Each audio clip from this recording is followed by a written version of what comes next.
Whoa, what's that I just heard? Was that sleigh bells? Jingle bells? Are we counting down to Christmas with our Behind the Lens Christmas themed show? Well, I think that's exactly what we're doing today, and doing it with two holiday films, one a documentary and one a narrative, and interviews with two terrific filmmakers. In case you've forgotten, I'm Debbie Elias, film critic, creator, and host of Behind the Lens, where we go behind the lens and below the line with all those movers and shakers, those film and TV makers, the producers, the directors, the writers, actors, cinematographers, production designers, costume designers, film editors, sound mixers, composers, VFX gurus. You name it, and I'm talking with them. Now, as I said, it's all about Christmas today, as I welcome writer, co-cinematographer, co-director, and all-around hands in everything, as an indie filmmaker has to do. Adam Volerich is with me, talking about his feature directorial debut, Drink and Be Merry.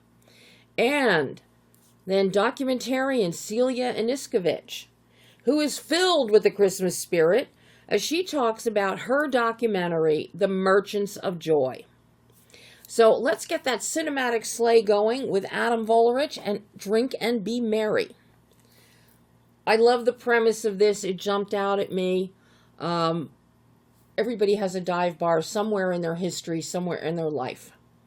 And one of my favorites for the past 30 years is here in Culver City, the Backstage Bar and Grill. So I immediately, on hearing the premise of this film, was beyond curious to see if Adam really captured a holiday dive bar feeling. And let me tell you, he does. Now, set at a struggling New York dive bar in the days leading up to Christmas 2019, Chet, a beleaguered bartender in a state of extended arrested development, must balance caring for his misanthropic aging regulars, who have nowhere else to go, and rely on him for far more than pouring drinks, with his naive desires to muster some Christmas spirit. As Adam himself describes it, you know this bar, maybe you were a regular, maybe you were just passing through, but you sat and you sipped, all the same. The bartender treated you well. The Barflies bantered with each other. Yes, it's where everybody knows your name, but without all the hubbub and energy of a Cheers bar. The jukebox was already playing someone else's song. There's wood paneling. There's dirty bathrooms. There's cheap drinks.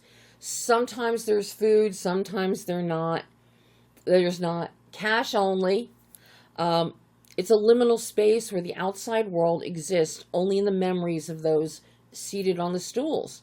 And they're all doing their best to forget what's outside the doors of the bar. The only window out, there are no windows. So the only window out is a TV that's tuned to the wrong channel. But the bar is warm, it's comfortable, it's cozy.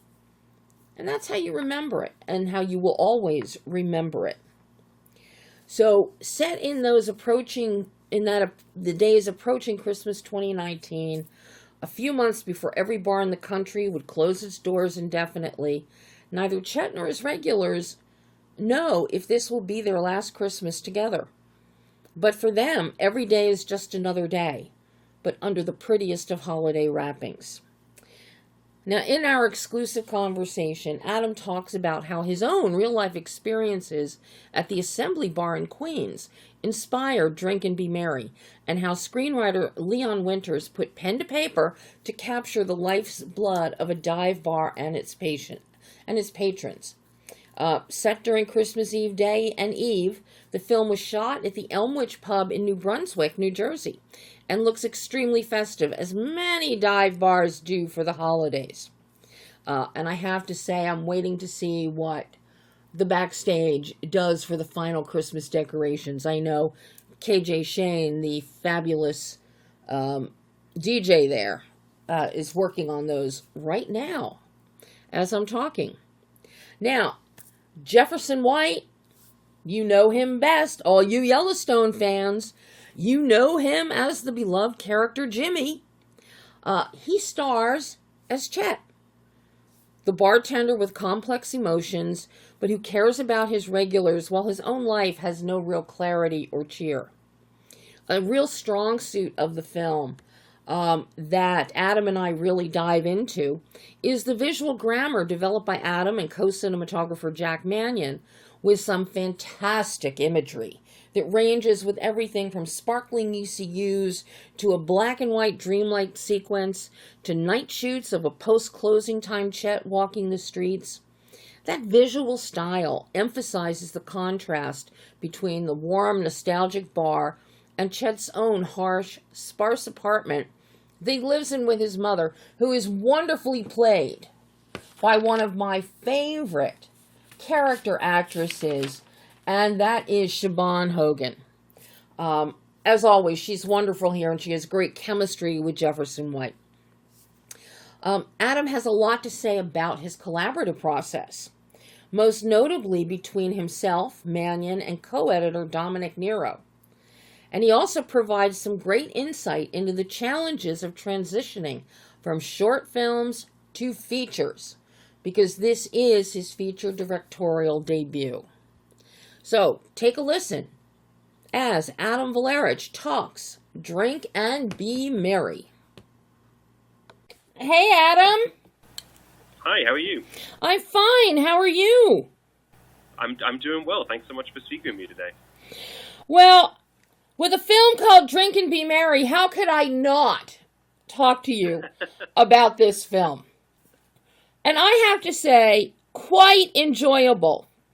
And oh, thank you. For anybody that has a local dive bar that they hang out at, that they go to, they are going to relate to this 1,000%.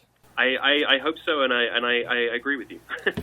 Because I've got a local bar near me that I've been going to for over 30 years, and I'm watching some of your regular characters in here and their cynicism, and it's like, oh God, I just can't be in the house. And this is something that I see all the time. It's wonderful to sit and be observational, and then to see things that I see in life, have you capture it perfectly on screen. It's just fantastic. Oh, thank you so much.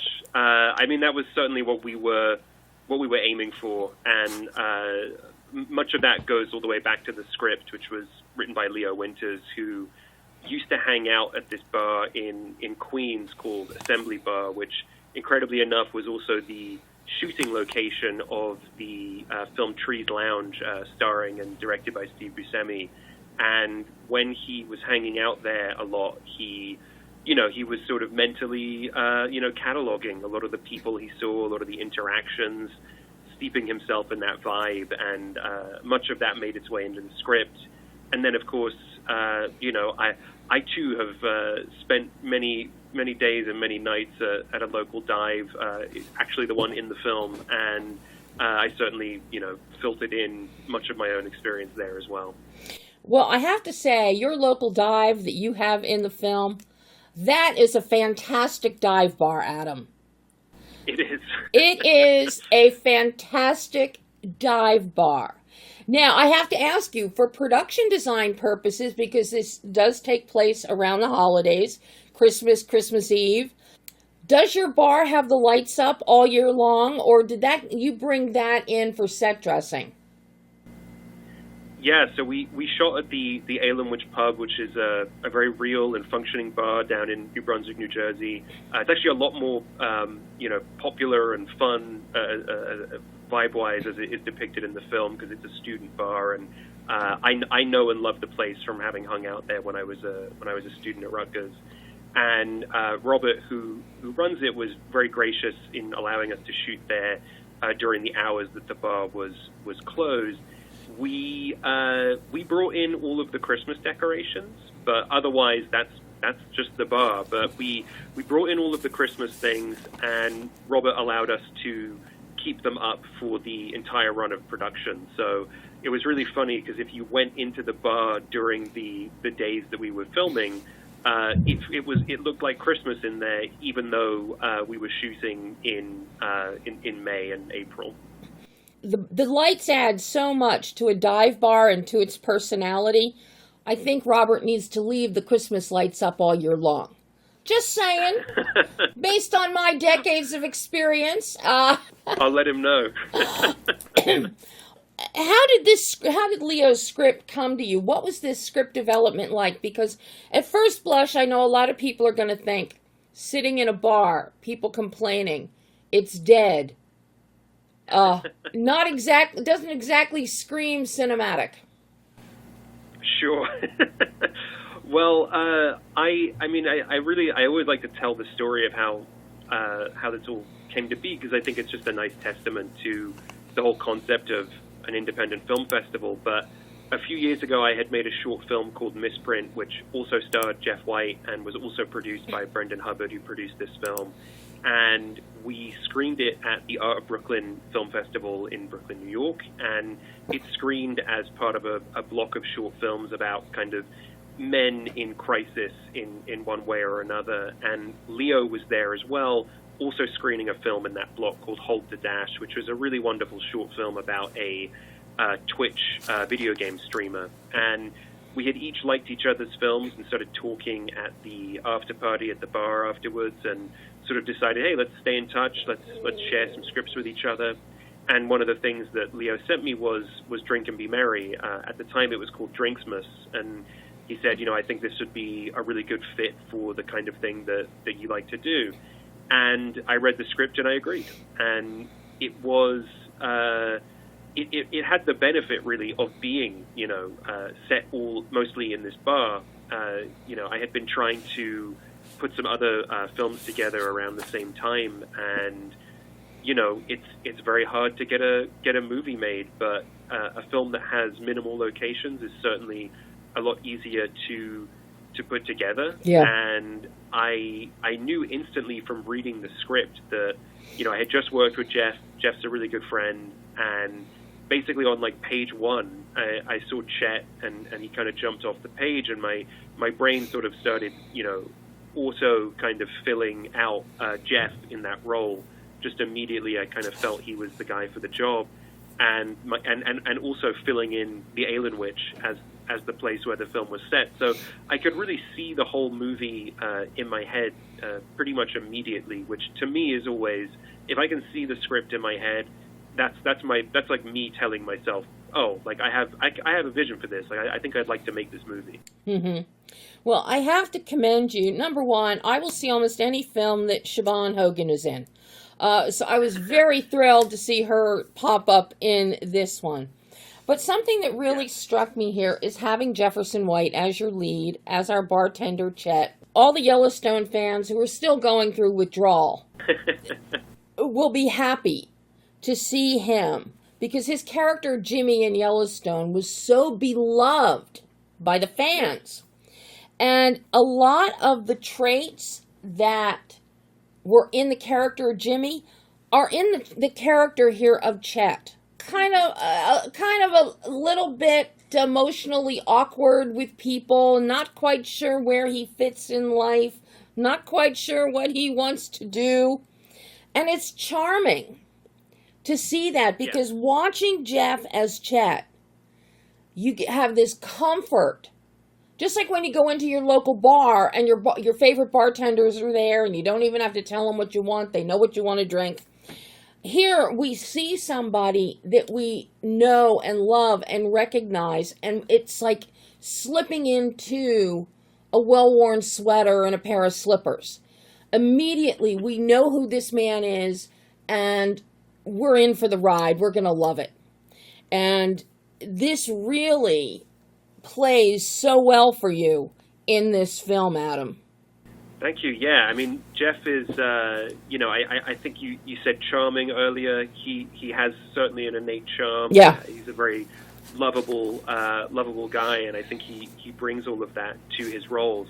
He also, I think of him as being an incredibly energetic and energized person, and I felt like kind of trapping that energy in these small spaces, kind of in this little box, Mm-hmm. kind of creating the contrast between someone who is really stuck and can't go anywhere, but so clearly physically and emotionally like wants and needs to would really help bring Chet to life in a very special way. And we really see that when he is frustrated at night and he's out walking in the dark after the bar closes, and has such a calm, caring demeanor inside the bar with his regulars. When they drink too much and you don't let them take the keys, and when you call the spouse to come and get them, the caring is so evident. But then he gets outside those doors, and those night shoots with him walking on the streets, really powerful. And kudos to your DP, to Jack Mannion, for getting some really wonderful angles. You know, there's quite a bit of dutching upwards when Chet is walking places. Some wonderful angles, bar top angles, the ECUs, I love. But so much of this plays into the different dimensions of Chet. So I really appreciate that you thought that through and did that. Oh, thank you so much.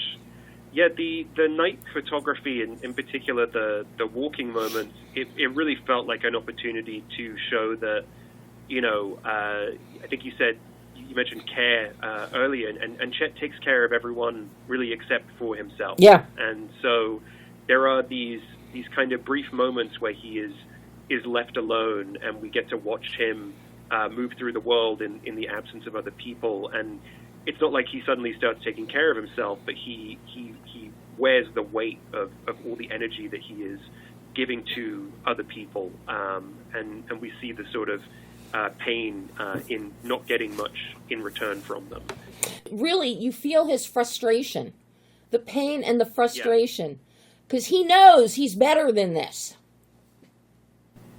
Yeah, I think, you know, it's a frustration that I think a lot of people feel. Mm-hmm. You know, there's kind of being alive, and then there's living. And I think a lot of us, through, you know, all the different pressures that are external as well as internal, we find ourselves in situations where we don't really know how we got there. And it might take us years to realize that we've been stuck, or that we even feel that way. And that was one of the things that I saw in the script immediately, and just immediately sort of fell in love with. And I felt like kind of using Chet as the vehicle for that would be just a very relatable experience. Very much so. And the fact that you bring in this really is a microcosmic character study over the course of like 36 hours, 48 hours. And it's not just Chet that we get to see, and I have to say, bringing him crushing on the girl at the bar. Yeah, Sophie Zucker. And what happens with that is incredible. And here again, you add another whole dimension here, because you take us into black and white and almost a dreamscape. Yes, we wanted to create the feeling, you know, of this kind of romantic, sort of sweeping, kind of old-timey, you know, Christmas movie. Yeah. And give Chet his kind of his dream of getting to live in that space, if only for a moment. And then, of course, maybe, you know, revealing that he's maybe misread that. But Ed, it is so beautifully done as a montage, and it's so striking. And it feels... Yeah, a lot of credit there goes to Dominic Nero, who edited the film with me. He was the one who came up with the black and white idea. Dominic did a great job on editing this, and I love how he uses the ECUs that you have, of a beer tap, of a shot glass, and Jack has brought the camera eye level with the bar, so that it's a clean shot all the way down. Really beautiful imagery that Dominic then puts together, you know, so perfectly. Yeah, thank you. I really wanted to, you know, there's a couple of reasons we shot all of the drink pours like that. Number one, I kind of wanted it to be this build where over time you just can't help but be aware of how much these guys are drinking. You know, so by the time you get to the end of the movie, you're like, oh my God, like someone please stop them. There's just so many drinks being poured. But then there's also the added elements that, it's processed porn in a way. So you kind of see the care and attention that Chet pays to these small things that are these kind of repetitive tasks for him. Mm-hmm. And then really I wanted to fetishize the alcohol in the same way that, commercial photography does, where you take these drinks which, they make us feel nice, but they're also maybe not so good for us, and we present them to the world in a way that really, sells the beauty of them and makes you attracted to them and want to drink more and more and more. And I felt like leaning into the visual trope of that as well would be helpful. I love the triumvirate of you and Jack and Dominic. I love how you create and give us that metaphor. It's really wonderful. And of course, so much of that goes to the lighting that you have with those Christmas lights, because how it dances off the alcohol, off the liquid in the glass. So you can tell I love watching the details like that, Adam. I'm so glad to hear it. I mean, it was that was so much of what we were doing was creating detail work. I think my initial kind of pitch document, I had a whole page called details. So so I'm glad it worked for you. It definitely worked. And here again, the contrast between the bar and Chet's apartment with his mother. Night and day. And you can see the harsh lighting in the apartment, the kitchen area. There is nothing festive. There's nothing joyous. There's nothing joyous, period, whether it's a holiday or not. And it's so you can really see how this dichotomy is building within Chet. What were your thoughts in constructing the apartment so glaringly sparse? Yeah, I really wanted the bar to be a place that was constantly draped in this glowy, nostalgic light, so that you found yourself willingly kind of succumbing to all of its charms and allowing yourself to become stuck there in the way that the patrons do. And then presenting Chet's home in a way where it is more of a liminal space, because for him it is a liminal space. He spends almost his entire life in that, kind of dark, cavernous bar and doesn't even really get to come home all that often. And so we actually sort of intentionally obscured quite a lot of the geography of that apartment, and people are kind of walking in and out of rooms in ways that don't even make 100% logical or geographic space. And, the bar is very warm and very glowy, and the apartment's very blue, much harsher. We were really into this idea of, having the cold light of day kind of shine through in the morning. And, just never really allowing the home to feel anywhere as near as comfortable as the bar is, because the bar is, I love thinking of it as sort of nostalgia as a prison, and this place that is not necessarily good for you and doesn't allow you to grow, but keeps welcoming you back over and over again. Mm-hmm. How difficult or challenging was your casting here? Because your casting of our Barflies is fantastic. It has such a real, authentic feel. Each one of them. If you go in a dive bar, each one of these people that you have sitting at this bar. I love your cast. Was that a challenge for you? Yeah, I mean, thank you. Yeah, I love our cast, and I'm insanely grateful to everyone who agreed to be a part of this film. Our Barflies in this case, Delaney Williams, Brian Anthony Wilson, Billy Smith, and Wharton Tract. Wharton Tract, who plays Shorty, he is a good friend of my producer, Brendan Hubbard, and so Brendan reached out to him, and he agreed to come be in the movie. And he kind of remained in character through most of production, which was really fun and kind of strange experience to direct him in that way, but overall very delightful.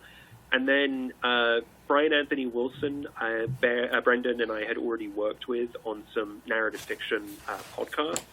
And so when I was reading the script, he was another person who immediately came to mind as being, great in the role, and just sent him I still had his email address from when we were working together before, so just sent him a nice, polite email asking if he was interested, and he was gracious enough to accept. And Billy and Delaney, we were connected to through friends of friends, and similarly, we just sort of sent them. Jeff and I sent them, nice emails, really, just sort of letting them know how much we loved their work and how honored we would be if they would be interested in joining us in this production, and incredibly lucky and grateful that everyone said yes. But I do think, kind of a good lesson to independent filmmakers out there, you kind of have nothing to lose by just asking people things. And if you ask nicely and politely, and you are authentic and in what you're asking for, at least in this case, it worked out. I think it helped that Jeff was already attached, and so with each additional cast member joining the project, it sort of became this domino effect, where the sort of prestige of the overall cast kept sort of exponentially increasing. So it sort of got easier as we went along. But if you had told me, before, 2 years ago, that this was going to be the cast of this movie, I would have said you were playing a joke on me. I can't believe how lucky we got, and everyone was just, amazing to work with, just wonderful people, and of course, all of them incredible actors. And of course, this is your first narrative feature film. Yes. So featured directorial debut. Yes. So now the big question, now that you made the leap from shorts and have your first narrative feature directorial debut under your belt, what did you learn about yourself in making that transition as a filmmaker and a storyteller? Yeah, I learned so much. I feel like with every film I work on, I reach the end of the project and I think, wow, I sure wish I could go make that film now that I know how to make that film. But I learned all sorts of things. This was very much a micro-budget production, and a lot of people wearing lots and lots of hats, myself included. And I think among the many things I've learned is that on the next one, if I'm able to, I would like to wear fewer hats. I think that would be ideal. The thing I love most in life is being on set and making movies. And I think once production wraps, or really once post-production wraps, that's sort of where my knowledge and skills kind of come to an end, and where I really need to be handing off much more of the responsibility to other people. But I need to be handing off responsibility throughout the process as well. I think collaboration is one of the best and most exciting things about getting to make a film, and there was a lot of going outside the bounds of just directing because it's what was necessary on a project of this size. But I think going forward, I would like to be able to get even more collaborative on the next one. But I think, the biggest thing I learned is that I can do this. I think for many years when making short films, I definitely had quite a lot of fear and anxiety around making the leap. And now having done it, it's nice to just get the feeling of, well, I did it. It happened. I don't need to worry about that anymore. So now that you've made this leap into feature films, will you stay in feature films or go back and forth between shorts and features? If I had it my way, it would be all features from here on out. But, this industry doesn't necessarily allow you to chart Yeah. a linear path of exponential growth. Sometimes you have to go back and forth. For me, it's going to come down to what's the next project that I love and that I can also afford to get produced. So whether that comes in the form of a feature or a short, I'm happy to go in either direction, really. But I certainly would prefer to remain in features in the long term. I do think there is a lot more storytelling, potential in the medium of feature filmmaking compared to shorts. Features are they're my true love. That's, I don't spend a lot of time watching short form, material. I live in the feature space, and so I'd like to stay there if I'm able to. Well, in the feature space, it gives you much more of an opportunity to develop characters like you've done here, and showing the multiple aspects of a personality, even within a limited time span within the film. Job so well done, Adam. I mean, I knew your work anyway. The emoji song I have long loved. Ben, I actually had on my live show. Oh, wow. Yeah, I had Ben on my live show back in, 2017 or 18, talking about the emoji song. So, wow, no way. That's amazing. So I am well familiar with your work. So I was excited to see that you had made the leap into feature, and I couldn't wait. And especially about a dive bar. Hello. Had to see it. And I'm so glad I did. A wonderful job. You could do a Valentine's Day. You could go back to the bar and do a Valentine's Day disaster. Yes, there's a whole sort of holiday-themed cinematic universe that we could transpose into that location. You could actually turn it into a series. Hey, I'd love to. If anyone wants to make those films, please let me know. I'm around. Adam, this has been so wonderful to get to chat with you today. Likewise. I love the movie. I've already recommended it to about 15 people, a bar owner, and several bartenders at my local bar. Wow. God, amazing. Thank you so much. Yeah, well, they always ask me, every time they see me, what should we watch? What should we watch? And they know I love low budget, no budget, micro budget films. So everybody has been put on notice about Drink and Be Merry. That's fantastic. But this has been lovely, Adam. Great. I can't wait to see what feature you bring us next.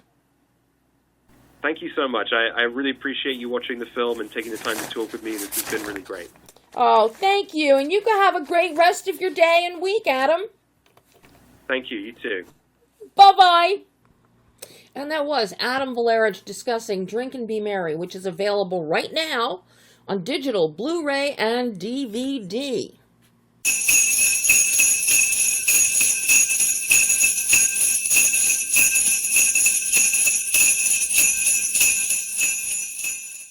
More sleigh bells. I think that was the signal for me to move from the warmth of a cozy, nostalgic bar to the hustle and bustle of New York City with the Merchants of Joy and documentarian CELIA ANISKOVICH. I am in love with this documentary. I have to say. It is funny, it's heartwarming, and it's grounded in the 5 families it follows who sell Christmas trees in New York City each year.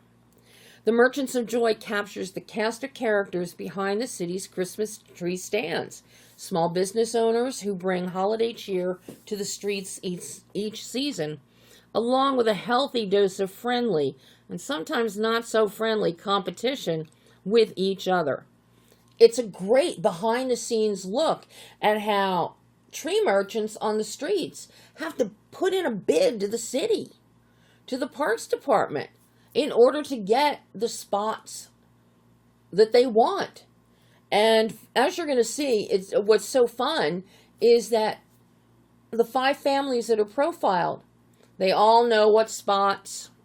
Everybody has their favorite corner. Everybody has their favorite street. Just like you when you go purchase your tree. Same thing. You have your same vendor that you want to go to, the same spot year after year. But we also see let's just call him a Grinch. We also see a Grinch who is well aware of this and who has what position every year, and nobody steps on anyone's toes until he decides he's going to this year and outbids some of the regular families for their coveted spots. So it's really interesting to see that without losing the Christmas feel of the documentary. Now, as you'll hear Celia discuss, the project began with an Epic magazine article about the Christmas tree trade. Propelled by her own love of Christmas, filming the Merchants of Christmas was never supposed to feel like an extreme sport, but that's exactly what it became for her. She dove into the project without a penny of funding, just stubborn optimism and a maxed out stack of credit cards. And every independent filmmaker out there is nodding his or her head up and down. Yep, been there, done that, we know it. With a tiny crew in tow, she found herself not only directing the film, but driving the crew van, fetching coffee, serving as the production's one-woman power grid. This is truly low-budget, no-budget, micro-budget guerrilla filmmaking. But to see this documentary, the quality of it, it belies it being low-budget, no-budget, micro-budget. The Christmas tree business, as we quickly learn, and as we talk about in our interview, it runs on a schedule that gives the merchants roughly 15 days to make their year. And Celia had those same 15 days to capture everything. There was no going back for reshoots. Miss a moment, and it was gone forever. Like a rogue pine needle slipping between the floorboards of her crew van. Logistics were less organized production and more holiday treasure hunt. Heather, one of the film's key personalities, was never in the same place twice. The vendors ping-ponged between multiple lots, drifting from point A to point B with no warning.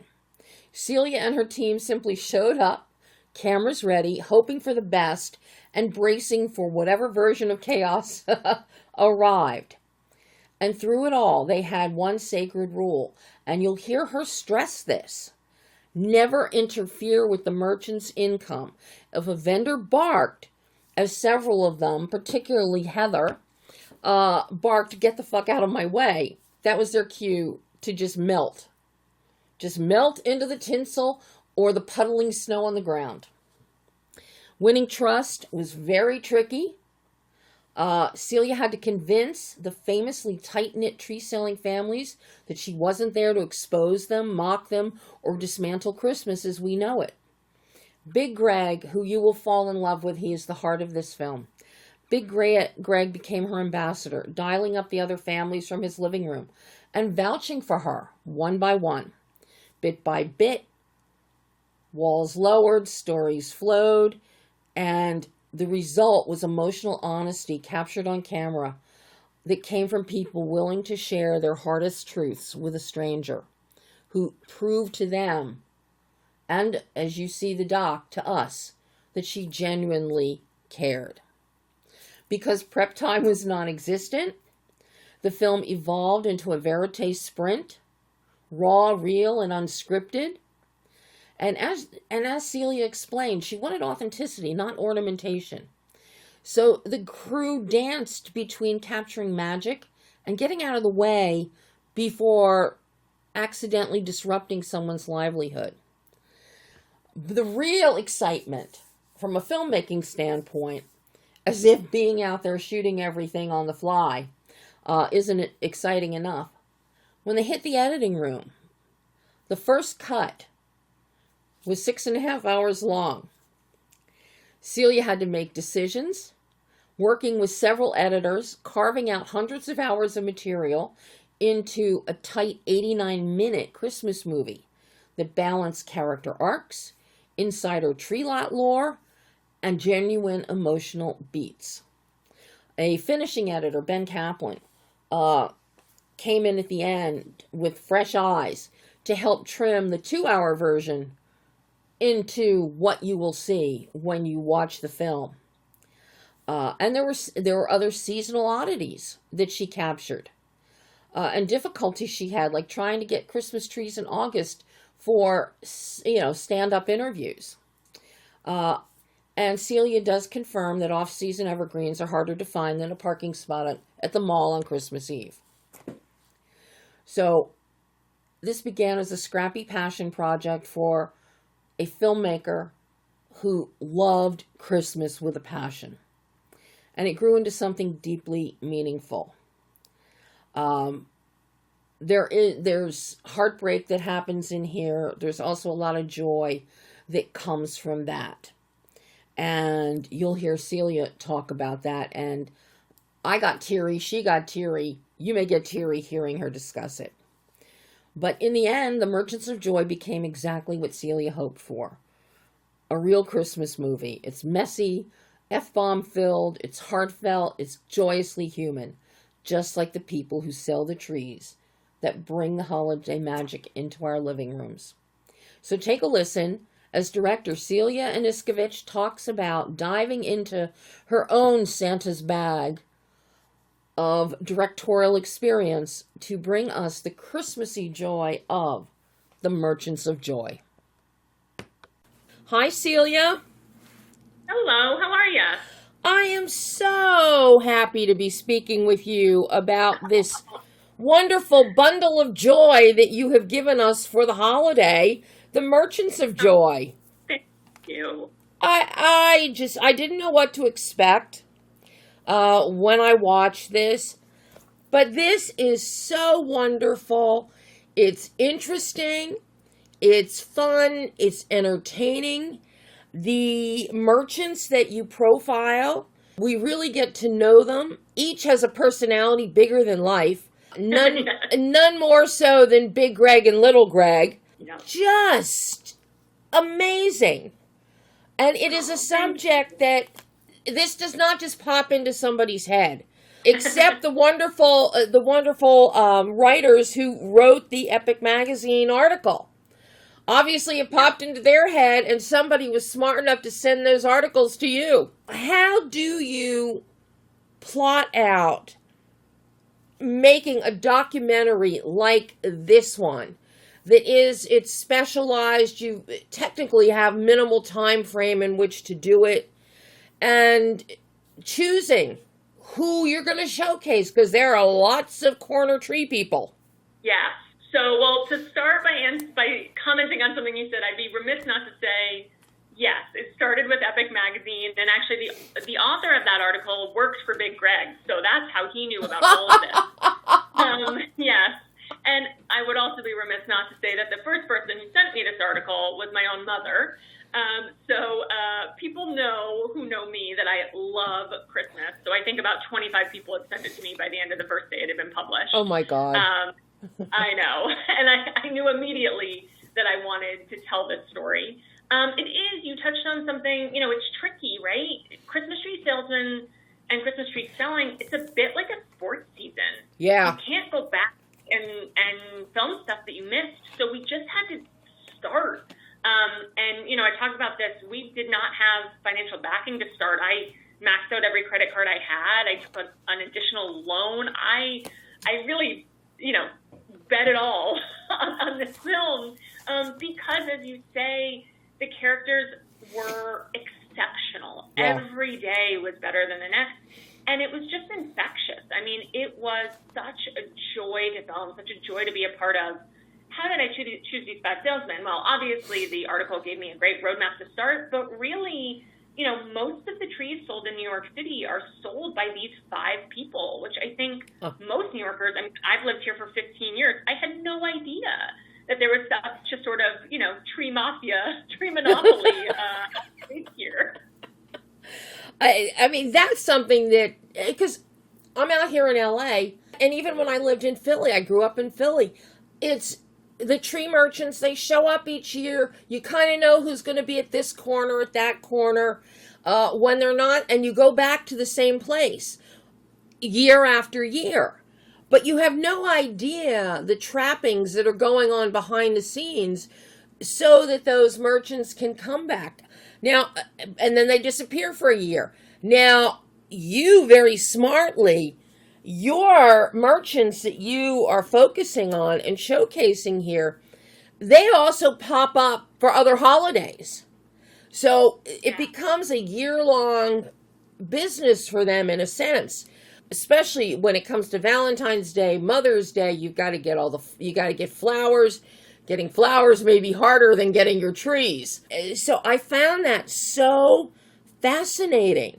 Were you aware of the year-round aspect that these vendors have when you started this? I wasn't. I mean, it makes some sense, right? Yeah. For most people, you're not make your whole living on trees. But you know, they like to say they're hustlers, they're peddlers, right? Oh, you know, they whether it's selling flowers at Valentine's Day or pumpkins at Halloween, or, you know, George runs a carnival business, Heather runs an exotic animal meat and hot sauce store on the Jersey Shore Boardwalk, right? Like they're entrepreneurs. And so it doesn't surprise me that they do this, but no, I had no idea. The first person that you obviously hooked up with was Big Greg and Little Greg. How did you branch out from there? No pun intended with branch. How you get Greg, and then how do you get everybody else in here? Yeah, so I met Greg first, and he is the person. He was the conduit to all the other families, and so as you see in the film, all of these people are connected, right? Yeah. Like they worked for each other, or they grew up together, or they whatever it was, and so. I sat in his living room, and one by one, he called all of the other families for me and said, "You got to talk to this woman." I actually think he said, "You got to talk to this girl." And they were like, "Huh? You know, who is this? Who is this person? What does she want?"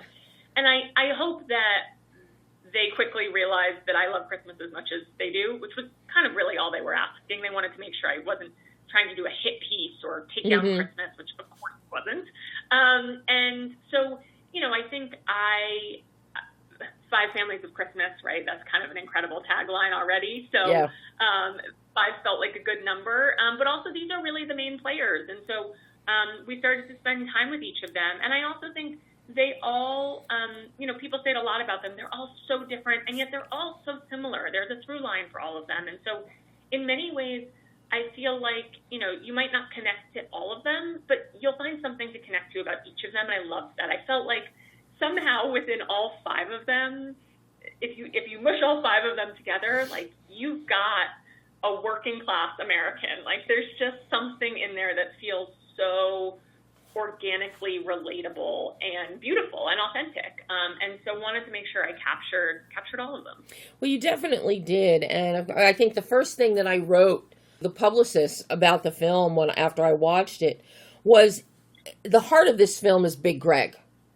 He truly is. He was your conduit, but he is also the heart of this film, and his joy is infectious.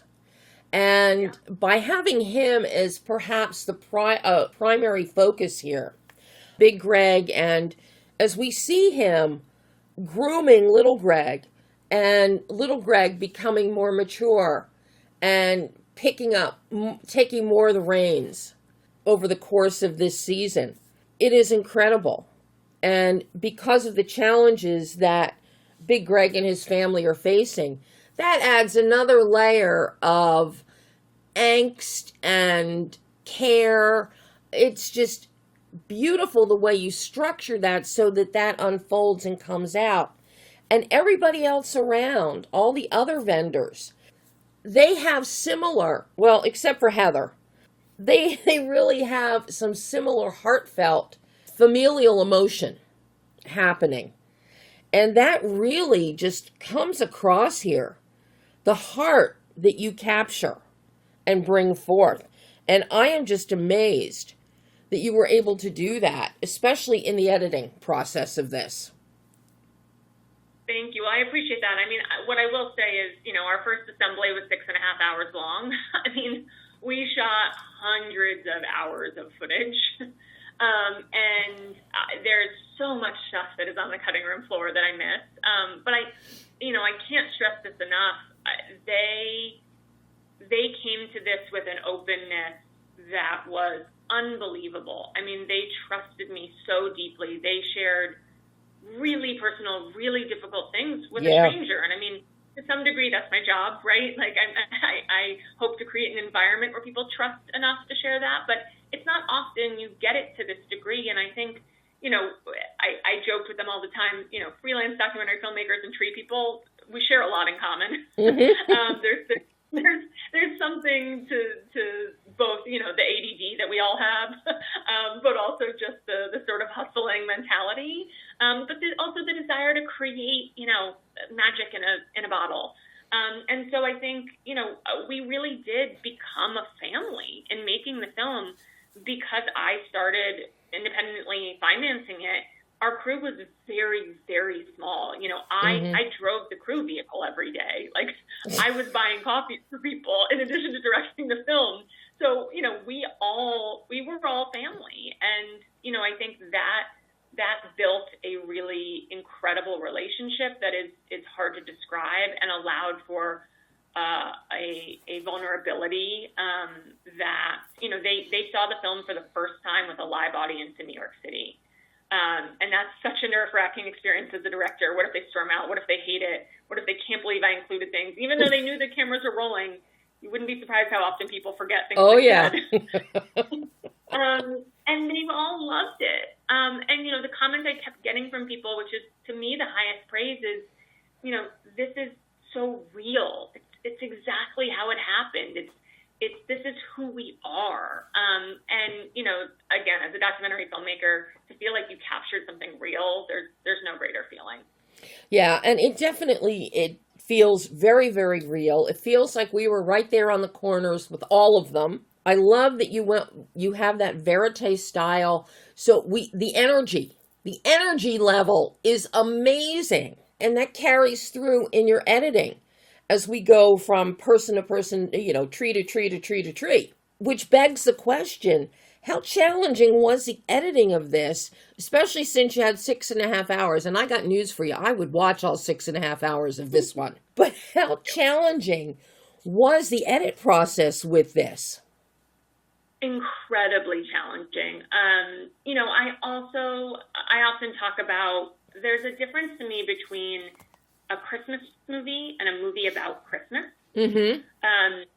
And I really wanted to make a Christmas movie. And in some ways, that made it even harder. And in some ways, it made the editing process easier because, you know, Christmas movies are not winning awards, right? They're not often seen as great films, which is funny to me because they're the films we rewatch the most, right? We go back to them again and again and again, which to me is a sign of a great film.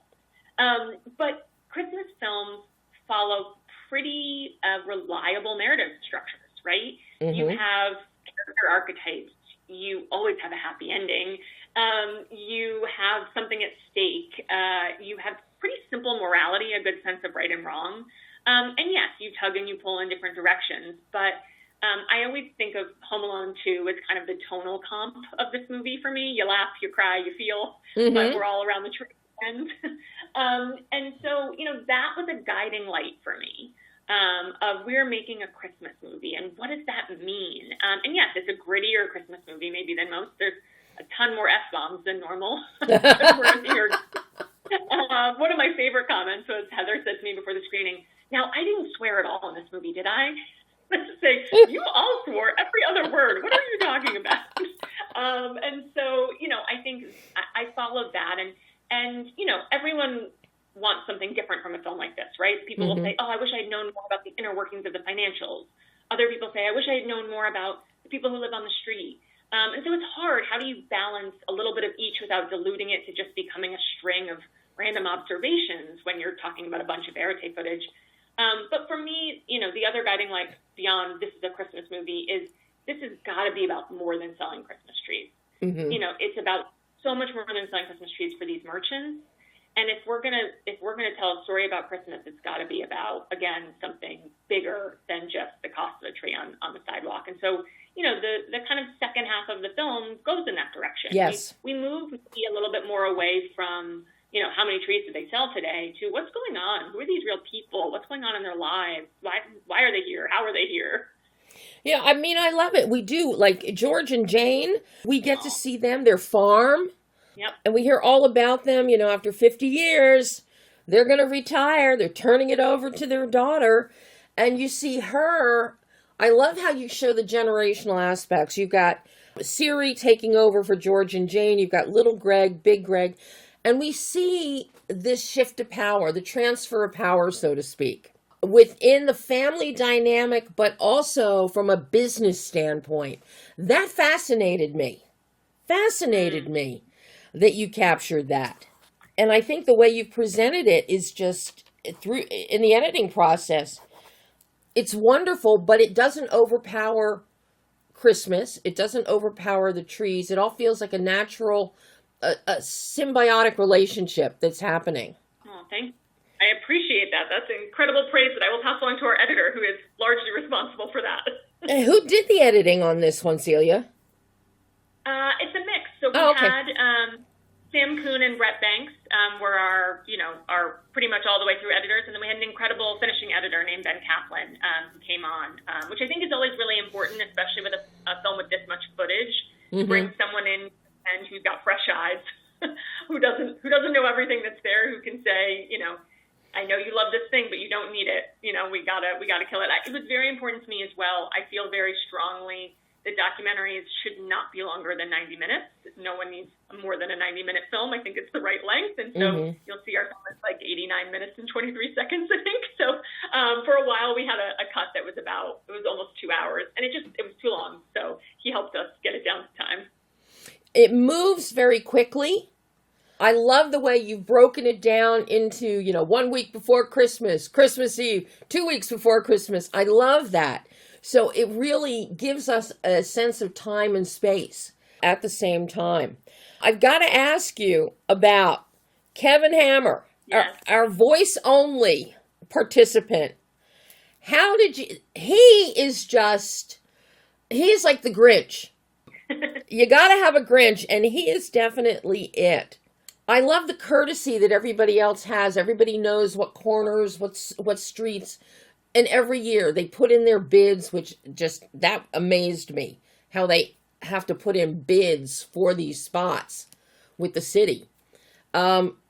But it's, this is yours. So they go after the same things. He wants to come in and take everything from everybody. He wants this spot. He wants this spot. So you did a great job of bringing the Grinch in. So I'm curious how you got him to participate. And why would he not be on camera? So I love that you use the Grinch analogy, because I think it's more apt than people even realize. I think what people often forget about the Grinch is, yes, he is the Grinch, but he actually loves Christmas more than anyone. You remember the end of the film. Yep. Just a little misunderstood. And I think that about Kevin Hammer. I think that he actually loves Christmas. And he loves, as he says in his final line of the film, he loves New York City.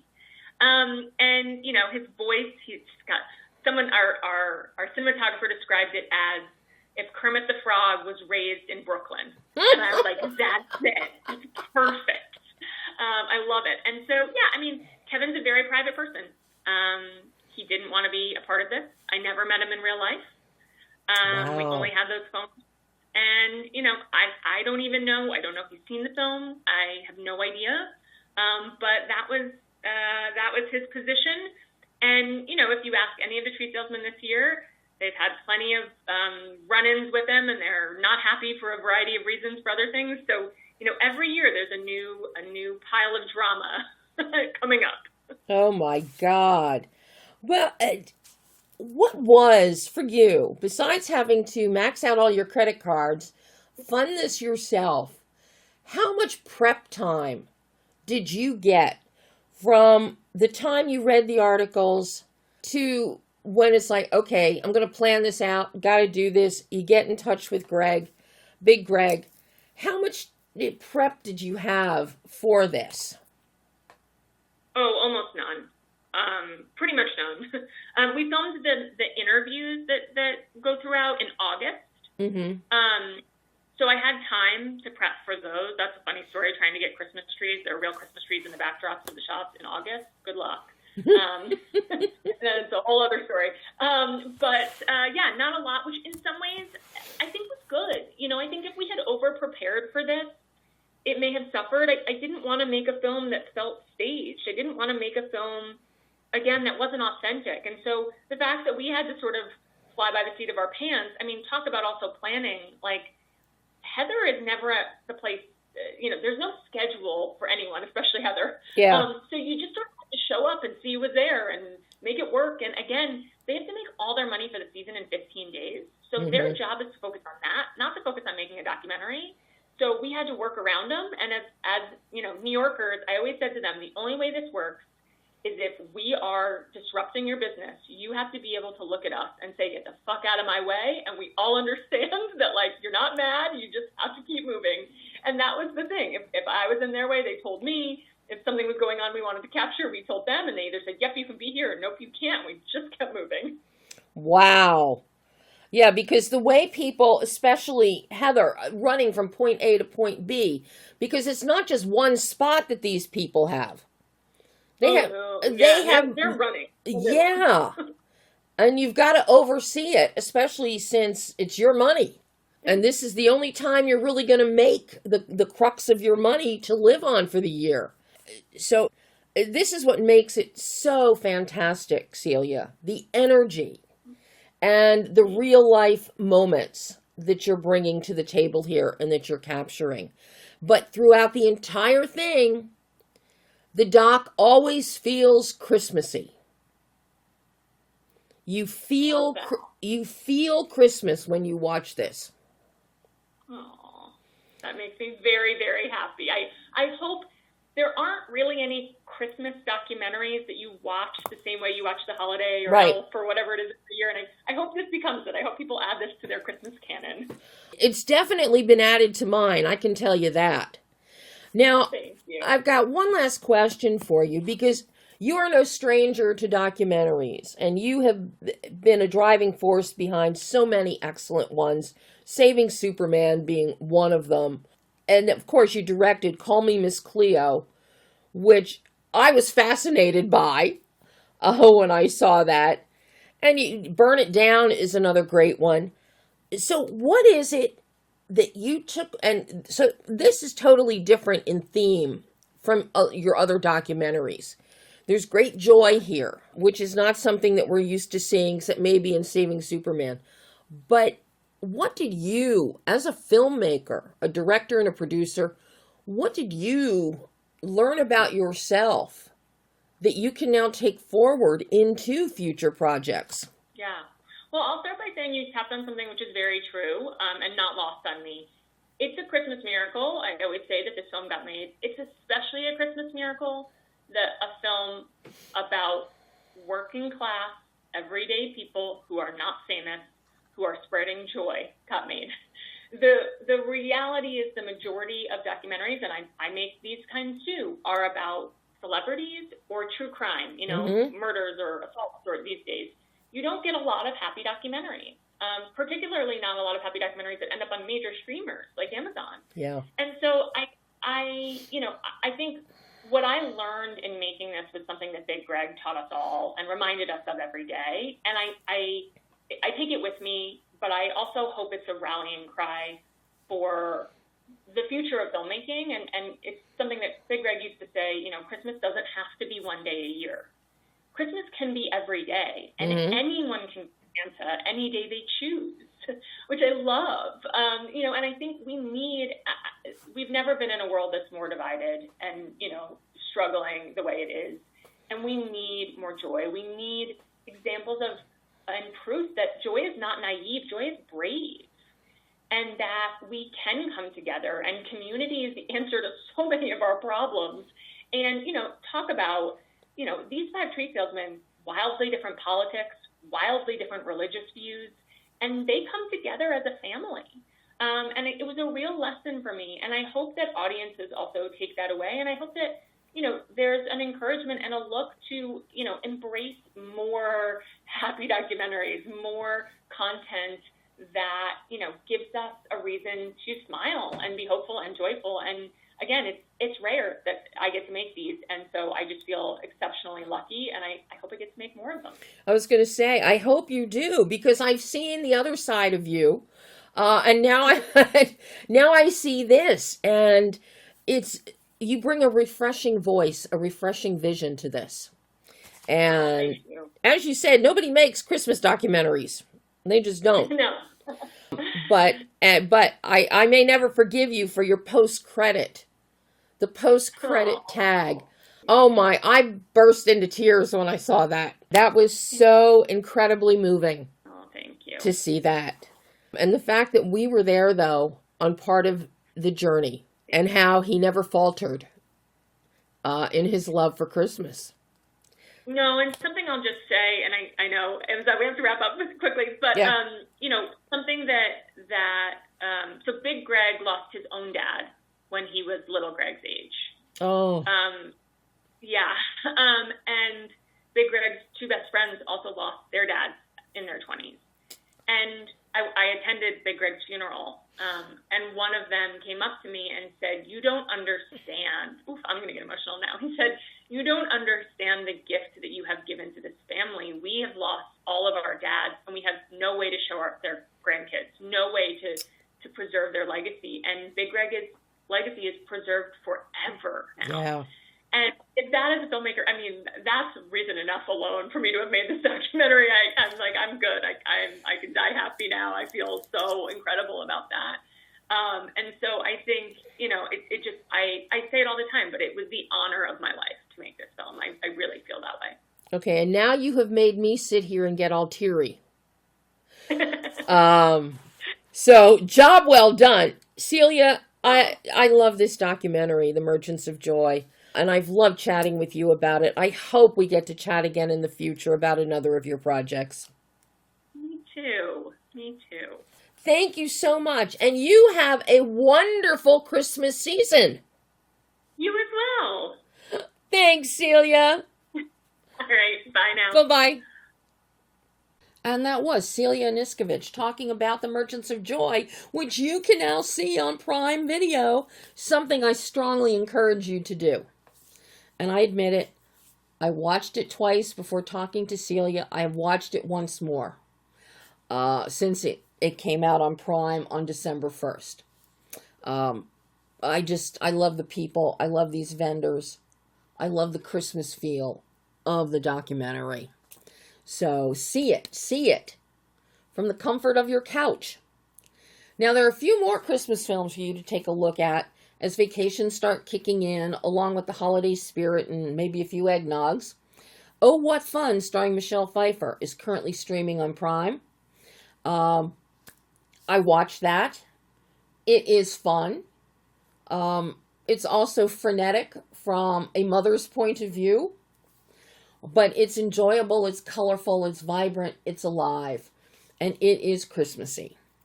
There's also Rekindled for Christmas, which is available on Apple TV, Prime, and Google Play. And Christmas Couples Retreat, which is available on all VOD platforms right now. And that is all the time we have today. But I'll be back next week with some more interesting interviews and films for you. So until then, I'm Debbie Elias. This is Behind the Lens.